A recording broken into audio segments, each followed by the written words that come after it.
Welcome to the third video from our microbiome series. I am Clara Desvignes. I am a senior regulatory scientist at VCLS, and I will discuss here the regulatory development of a microbiome drug product in the EU and in the US.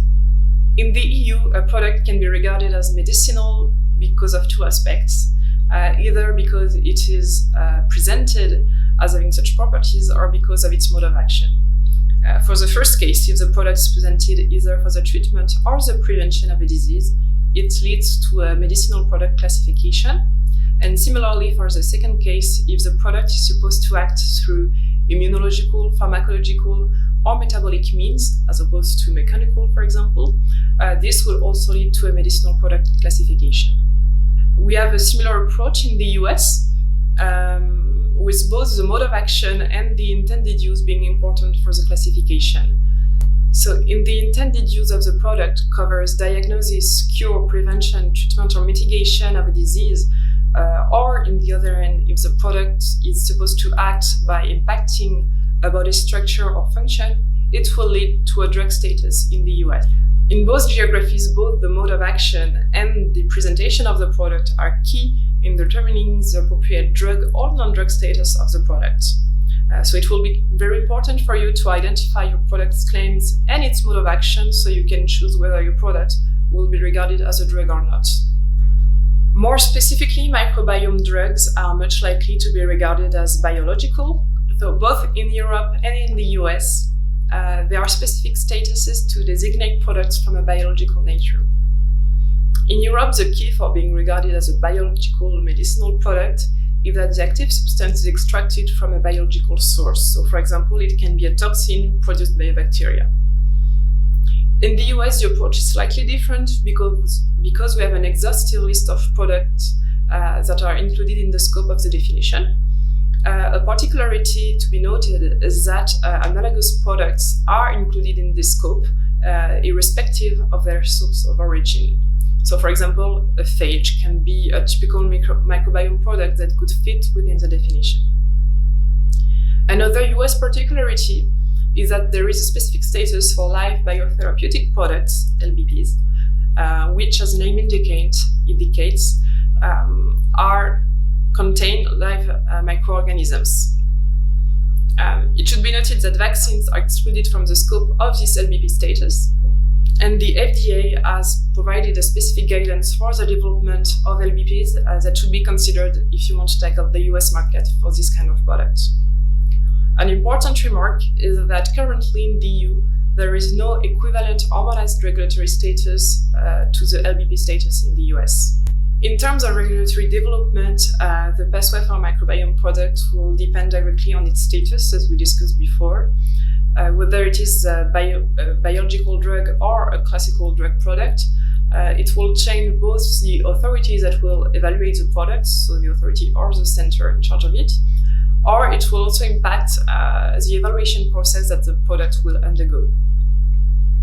In Europe, a medicinal product is to be authorized either by a national competent authority or by the EMA. For certain types of products, such as those derived from biotechnology, the centralized procedures is mandatory.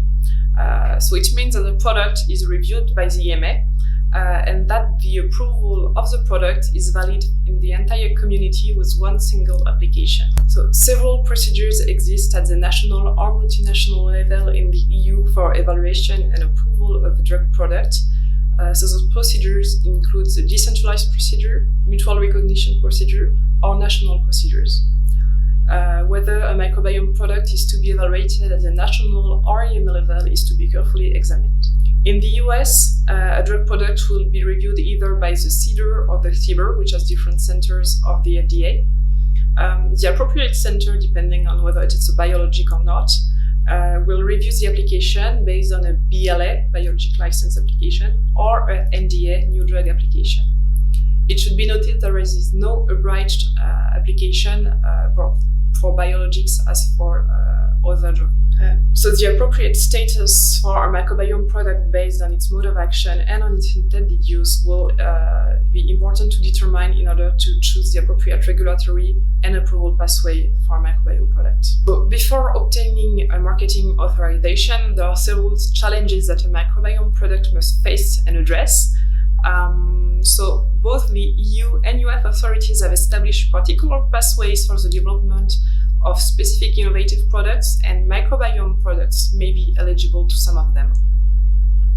To start with the US, an antibacterial drug for treating serious bacterial infections for patients which have no or few available treatments currently are eligible to the streamlined development program.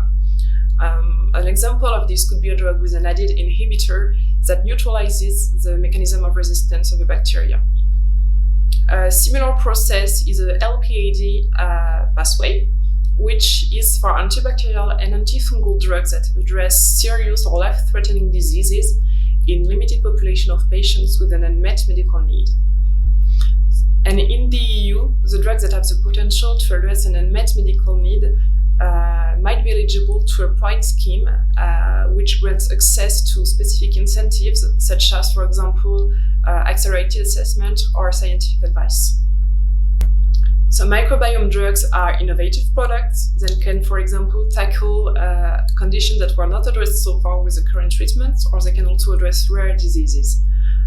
When this is the case, the process for the marketing approval can be facilitated or accelerated with both the EU and the US authority. So important criteria to consider to check the eligibility to one of those programs include the rarity of the disease, whether it is a serious condition, the level of the quality of the treatment that are actually available, for example, and other parameters. Other parameters that might condition the access to such pathways include the level of the actual scientific knowledge in this area and the quality of the existing treatment at this stage. So both in the EU and the US, the specific marketing authorization procedure can lead to a shorter review or to an approval with limited level of evidence by the applicant. To conclude, microbiome products are not classical drugs. They need to face specific challenges and to fulfill specific requirements. With the objective to promote the development of innovative drugs, both the EU and the US authorities have established particular programs and pathways for the development of innovative drug products, and in particular, microbiome drugs can be eligible to some of them. It is important to select the appropriate status of your product, to choose the more relevant regulatory pathway for approval, and to check the eligibility to some of those incentives. Thank you for watching this video. The next one will address the CMC non-clinical clinical requirements in terms of data for the regulatory development of a microbiome product as a drug. And you can access the other video presentation on microbiome on the website.